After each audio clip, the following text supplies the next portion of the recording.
হলে আমি কৈফিয়ত দিতাম দাঁড়িয়ে দাঁড়িয়ে, এখনো দিলে আমার রামায়ণ মহাভারত কোরআন বাইবেল শেষ হয়ে যাবে, তা আমার কাহিনী ফুরবে না।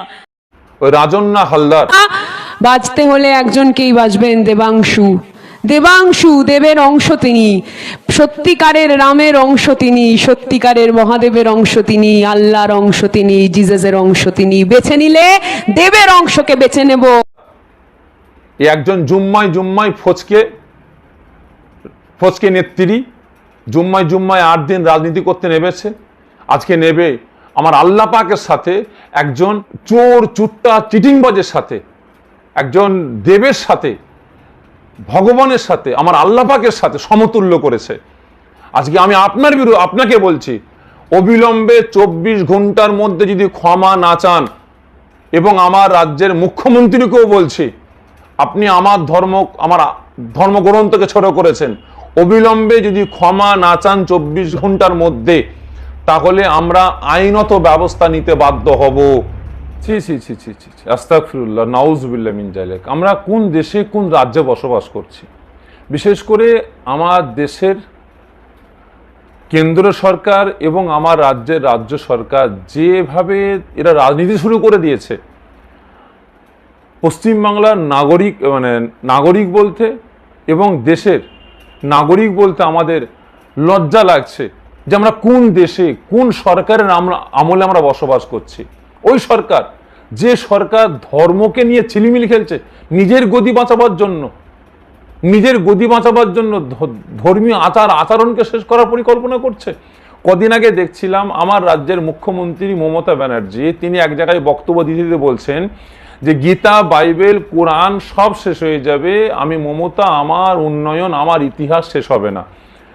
গতকালকে দেখলাম আপনার দেবাংশুর হয়ে একটা মহিলা রাজন্না হালদার তিনি বক্তব্য রাখছেন। সে মহিলা বক্তব্য রাখতে বলছে দেবাংশু ভগবানের একটা অংশ, দেবের একটা অংশ, নাউজুবিল্লাহ মিন যালিক, আল্লাহ পাকের অংশ, নাউজুবিল্লাহ মিন যালিক।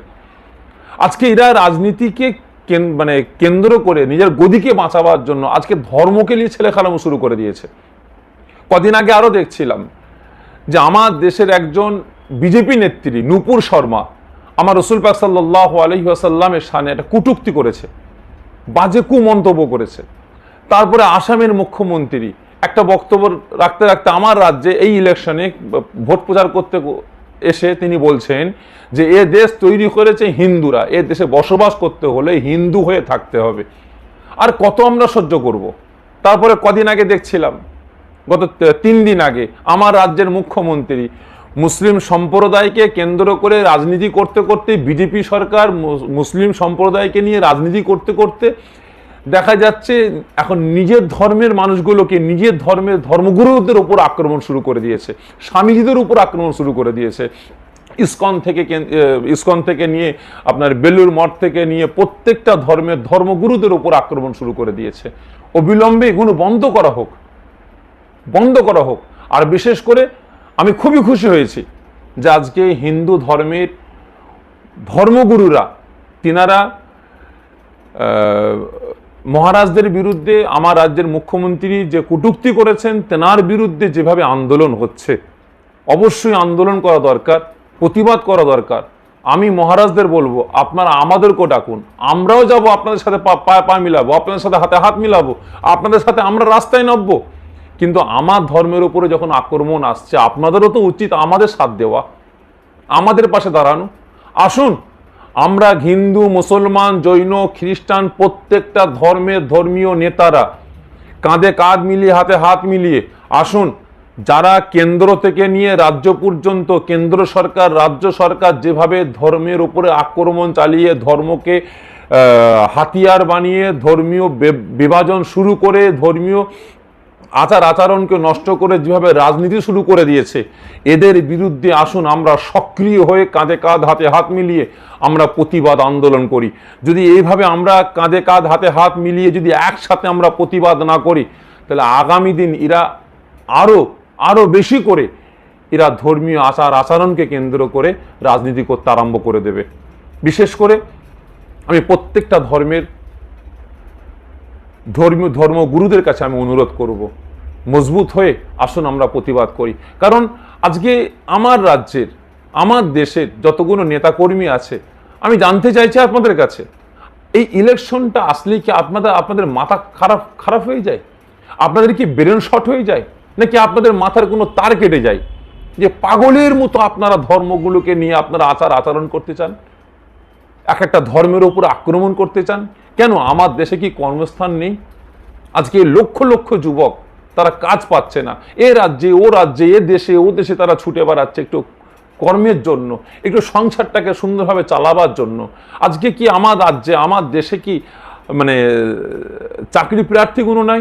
যারা যোগ্য চাকরি প্রার্থী তারা আজকে দিনের পর দিন, মাসের পর মাস, বছরের পর বছর আন্দোলন প্রতিবাদ করছে। তাদের পাশে দাঁড়িয়ে কি আপনারা ভোট প্রচার করতে পারেন না? আজকে আমার দেশে দিনের পর দিন প্রত্যেকটা জিনিসের দাম আকাশ ছুঁতে আরম্ভ করেছে। একে কেন্দ্র করে কি আপনারা ভোট প্রচার করতে পারেন না? একে হাতিয়ার বানাতে পারেন না? আজকে আপনারা ধর্মীয় বিভাজন সৃষ্টি করে হিন্দু মুসলমান করে আপনারা আজকে ভোট প্রচার করে বেড়াচ্ছেন। মুসলমান পাড়ায় গিয়ে মুসলমান নেতা গিয়ে বলছে যে তোমরা আমাদের পাশে থাকো, তোমরা আমাদের ভোট দাও, গরু কি করে খাওয়াতে হয় তার ব্যবস্থা আমি করব। হিন্দু ভাইদের পাড়ায় গিয়ে হিন্দু নেতা গিয়ে বলছে তোমরা আমাদের পাশে থাকো, তোমরা আমাদের সাথ দাও, কি করে গরু খাওয়া বন্ধ করতে হয়, সামনে কুরবানি আসছে, আমরা তার ব্যবস্থাটা নেব। এভাবে আপনারা সাপ হয়ে কামড়াচ্ছেন আর রোজা হয়ে ঝাড়ছেন। এভাবে প্রত্যেকটা ধর্মের মধ্যে আপনারা বিভাজন সৃষ্টি করছেন। আজ থেকে 2005 সাল 2000 সাল, আজকে ব্যাকে যান, কে হিন্দু কে মুসলমান আমরা চিনতাম না। আমাদের মধ্যে কত সুন্দর ভ্রাতৃত্ব ভালোবাসা ছিল, একে অপরের সম্পর্ক ছিল। তানারা আমার বাড়ি আসতেন, আমরা তানাদের বাড়ি যেতাম। প্রত্যেকটা ধর্মের মানুষ একে অপরের বাড়ি যাওয়া আসা করতো, বন্ধুর মতো সম্পর্ক ছিল, আত্মীয়র মতো সম্পর্ক ছিল। আর বিশেষ করে কেন্দ্র সরকার আর আমার রাজ্য সরকার, এই দুই মানে সাম্প্রদায়িক সরকার আসার পরে আজকে হিন্দু মুসলমানের মধ্যে বিভাজন সৃষ্টি হয়ে গেছে। হিন্দু মুসলমানের মধ্যে হিংসা অহংকার শুরু হয়ে গেছে। হিন্দু মুসলমানকে দেখলে নাক ছিটকাচ্ছে, মুসলমান হিন্দুকে দেখলে নাক ছিটকাচ্ছে। অবিলম্বে এগুলো বন্ধ হোক।